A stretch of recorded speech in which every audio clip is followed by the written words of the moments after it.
Hey everybody, this is the Sliders Review, and I'm here today to talk to you about Star Trek Picard Season 2 and my thoughts on the trailer and where I hope it goes, because I need something to restore my faith in both Star Trek and Picard itself. Not the actual Picard show, but the actual person. Ever since the 2009 JJ Star Trek movie, my faith in Star Trek has just went away, and I haven't been happy ever since.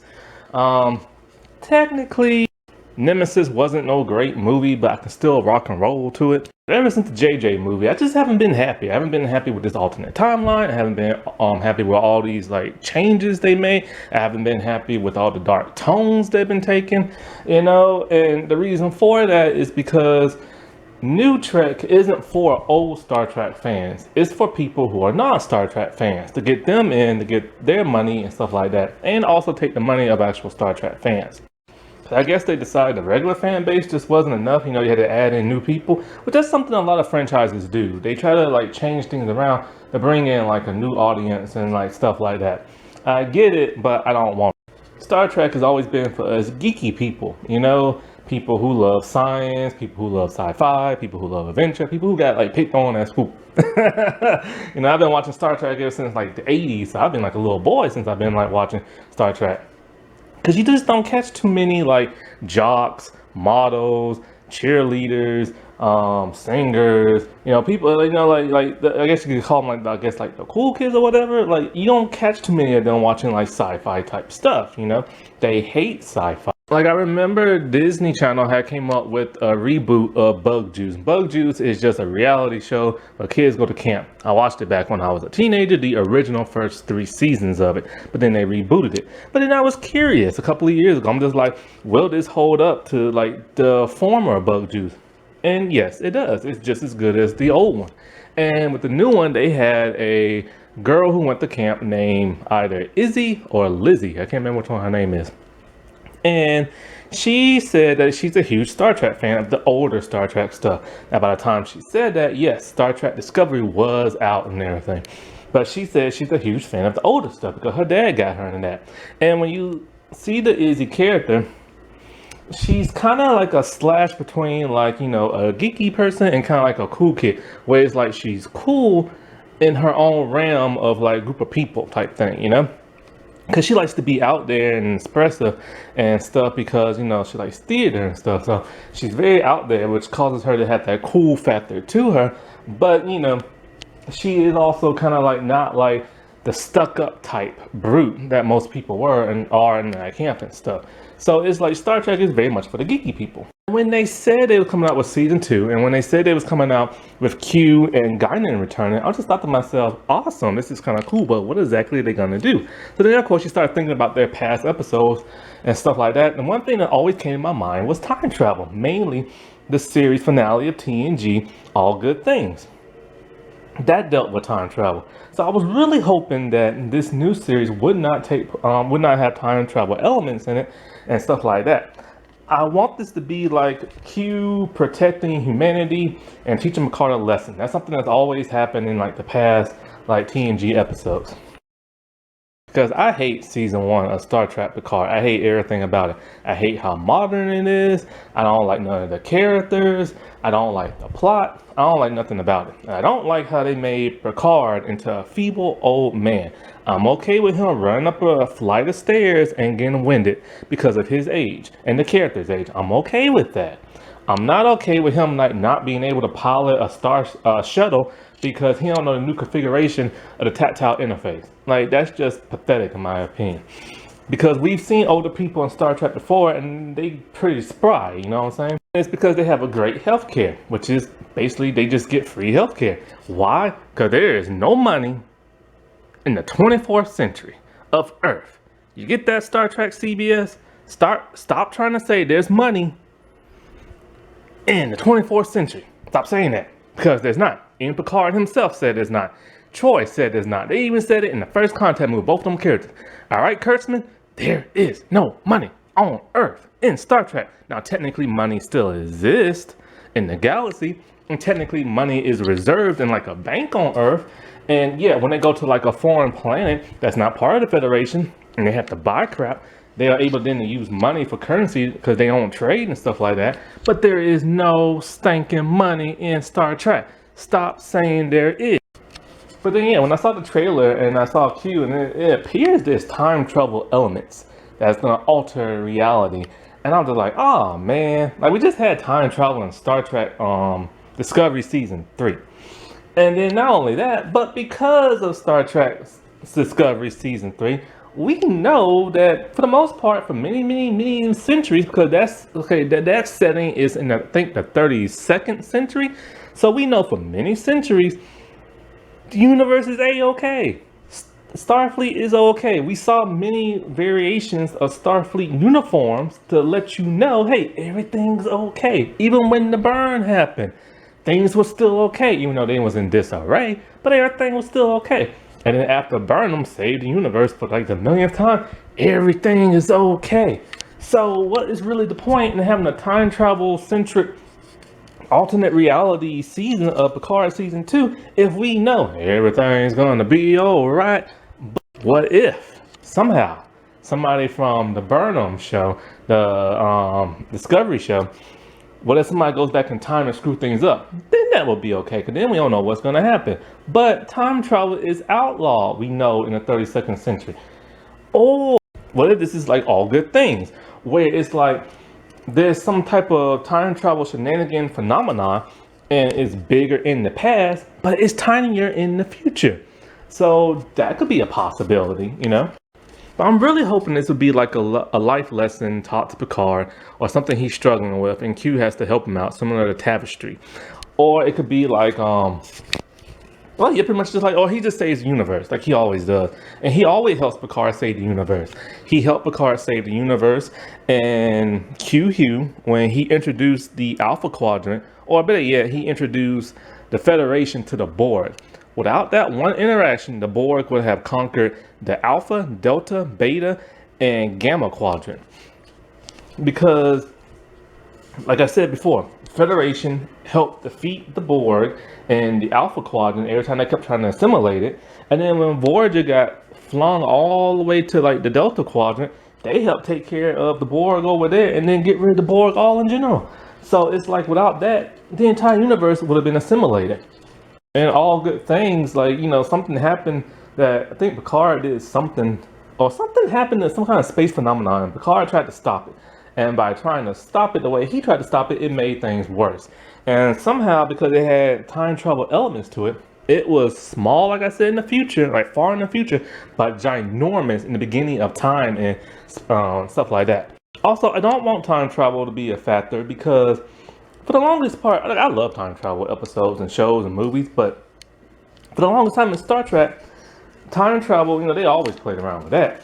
And it was always the same. You go back in time, you screw things up, and then you fix the future to make things better. Or something will happen in the present, and you go back in time to fix the future. And that's how it's always been. And for the most part, whenever they fix the past, the present day always remained the same, like exactly how it was, except for a few episodes. In that one DS9 episode, they completely changed that to where, you know, Cisco was now this historical figure, I forget his name, and that was like the help creation of like Starfleet and stuff like that. So that's the only time really we ever saw like the present day actually altered. But for the most time, the present just always looks like the present. However, now because of JJ, we now know that if you go back in the past and you change the past, then it doesn't change the actual timeline of the present future. It creates an alternate universe. And because Picard Season 1 and Discovery Season 3 has now introduced the Calvin Town line into Star Trek canon, which they had no business doing, this is now canon. So everything we knew about time travel in Star Trek's past series, they're really pointless now. You know what I'm saying? Because now there's this new factor that's been added to it. See, with the JJ movie, they should have stuck with what they originally said. They did. They changed all the time. But then fans got pissed. So then they said, oh no, we didn't change time. This is an alternate reality. Alternate reality. And then so what the CBS show should have been. They should have been about the Kelvin timeline, but they didn't. They kept saying, "Oh no, this is canon to all these other like series in the past," but we knew it wasn't. So, you know what I'm saying? But anyway, so clearly there is time travel, alternate realities taking place because of what we see going on in this trailer. We see Picard is wearing a brand new uniform, an admiral's uniform. And so there's a couple possibilities of what that could be about. One, alternate timeline. That's the most given one, you know, because this uniform looked totally different in Picard season 1. Or it could be kind of like the Klingon situation. It's just where they decided to change up the uniform and hope nobody noticed. The Klingons in season 1 Discovery and season 2 look completely different from one another. And they also look completely different from what we know Klingons look like in the past. But anyways, let's just focus on CBS Trek. They look different because, one, the face was more robust and more prosthetic looking.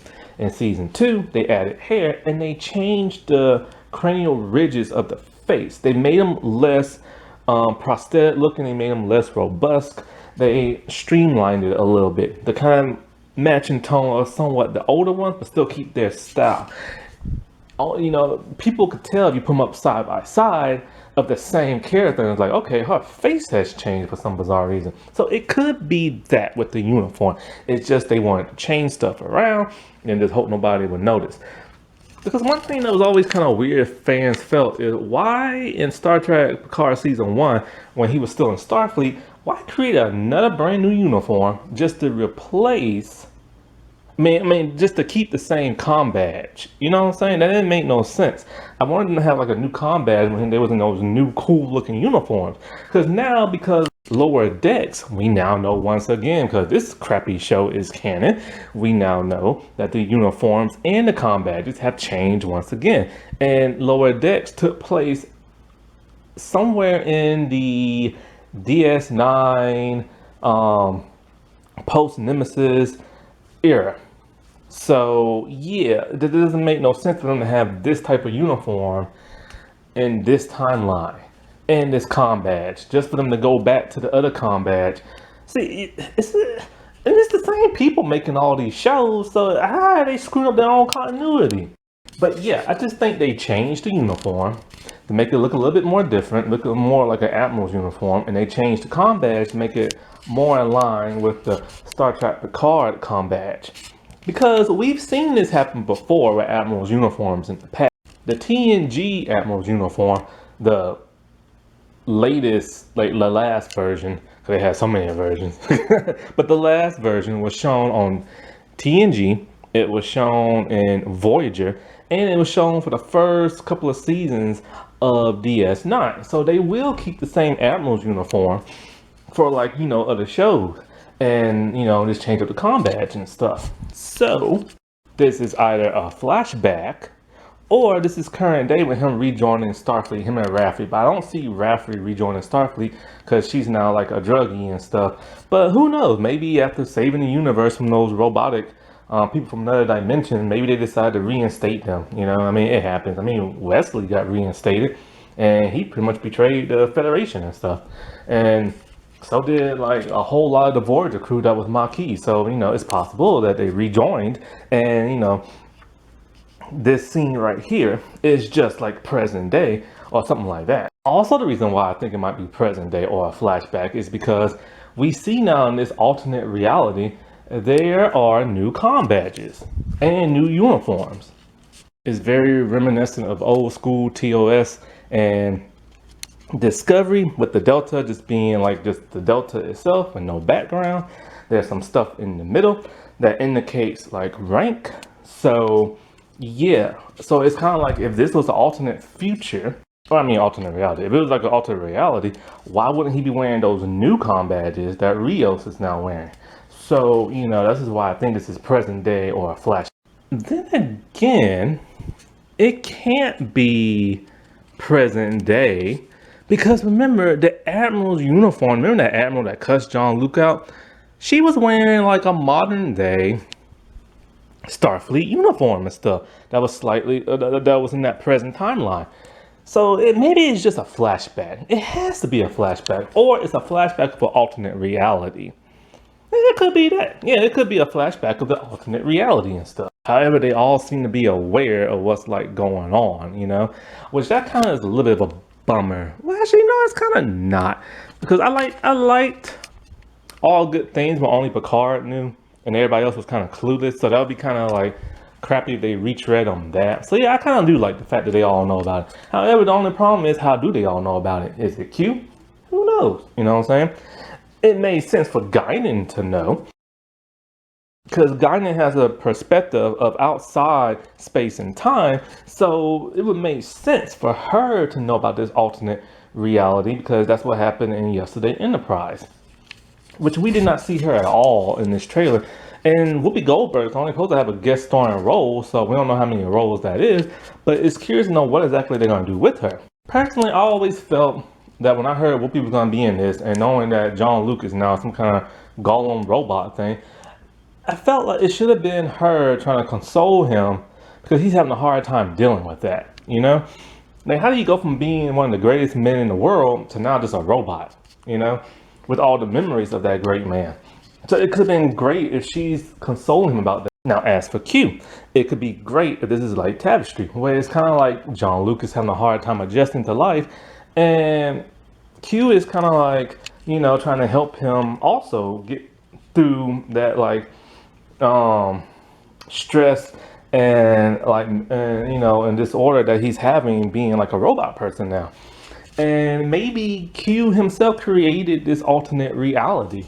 Maybe Q himself created his own pocket universe to show what Jean-Luc's life will be like if he continues being a robot man or something, and not that of a human being. Because just like Tapestry, Q gave him the choice. You can either have an organic heart and be a weenie, or you can have a prosthetic heart and be one of the greatest men who ever was a captain in Starfleet. And he chose B. You know what I'm saying? Well, first he chose A. Then he saw how crappy A was and chose B. So I'm hoping it's something like that. However, this entire season is just a dream. Then that's going to be a little bit of a letdown, because like, well, what's the point of this whole season? But the further show this is some type of alternate reality or alternate pocket universe created by Q is 7 of 9, who has not been assimilated by the Borg. And if this was old Trek, we would have some great episodes with her dealing with this. The reality of being human and not that smart. Because remember, the only reason why she's super genius is because she was Borg. So now she's having to deal with the reality, and we know she loves being smart, even though it wasn't shown in Star Trek Picard season 1, because they just made her a revenge murderer and stuff. But she values an intellectual mind, and now she's just a human without these enhancements. Remember, her eye is even enhanced, her hearing is enhanced, and she has the collective thoughts of the Borg, like smart blah blah stuff, you know what I'm saying? And so it's kind of like now she just has to learn everything the way everybody else does, and that's going to be kind of hard for her to deal with, you know what I'm saying? So it's kind of like, if this is alternate time reality, will she actually help the crew try to fix it, or will she keep it the same? You know what I'm saying? Because what if she misses being the super smart person she is? Or what if she resents being Borg altogether? Remember a couple of seasons in the Voyager, she hated the idea of her family being assimilated. She hated the idea of her being Borg. She hated the idea of her not being fully human. So maybe she loves this alternate reality. We'll never know. Because, New Star Trek doesn't like to dive into personal, emotional, dramatic stuff like that. And then there's her weird little brooch combat thing. I have no idea what that is from. I have looked at every other alien species and tried to match it to theirs, and at first I was thinking maybe Bajoran, maybe Mirror Universe, maybe a little Klingon or Romulan or something, but I just don't know, man. It looks like a crescent moon and a star. I don't understand that. Or it could be her space Amazon people that she hangs with. Cause remember, they said she's part of some kind of space Amazon Justice Force type thing, and all this other crap. And so remember in season 1 they said that. So maybe that's their symbol. Like who knows? You know what I'm saying? But yeah. If Gene Roddenberry was alive, he would not be too happy with having Amazon space ninja assassin people, because he didn't even want space pirates. And the people of TNG waited till he died just to introduce space pirates and stuff. That was just low down. Now, there are some interesting things that I have noticed. A lot of people in this alternate something or another are always wearing black and black leather. Normally, that indicates a dark, grim future or dark, grim reality. It could be Mirror Universe. Picard series never dealt with the Mirror Universe at all. And that's something I always wish they did. They took them to DS9 just to do that. So maybe they are. And then, so maybe this is, like, I don't know, like what the Mirror Universe looks like now in this present day. Because we know Georgiou went back in time in Discovery Season 3 so she can have her own show.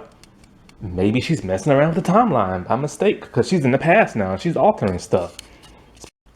Discovery Season 2, see, this is why I don't understand CBS Trek time shenanigans. Because it's like Georgiou is back in time now and she's going to alter crap. She went to the Mirror Universe and she altered crap, but is things supposed to be altered now in the future? Because we didn't see no indication of that. Also, Michael Burnham's mom went back in time several times and witnessed Burnham dying over and over. So she clearly had to change something, and then it showed that she changed stuff because her mom changed stuff that alerted the Discovery crew, so then they can like start investigating and stuff. So, but it didn't seem to affect the actual show's time continuity. So this is why I'm saying CBS Trek is just so weird. This is why I hate CBS Trek, and that and other reasons. I hate because they make everything so dark. I hate how they make everything so grim. I hate how everything's so action packed. I hate how there's like a whole like season worth of a storyline. I hate how nothing makes sense no more. I hate how everything's so modern now, and I hate how they steal from other. CBS Trek steals from every other type of sci-fi property there is since Discovery Season 1. And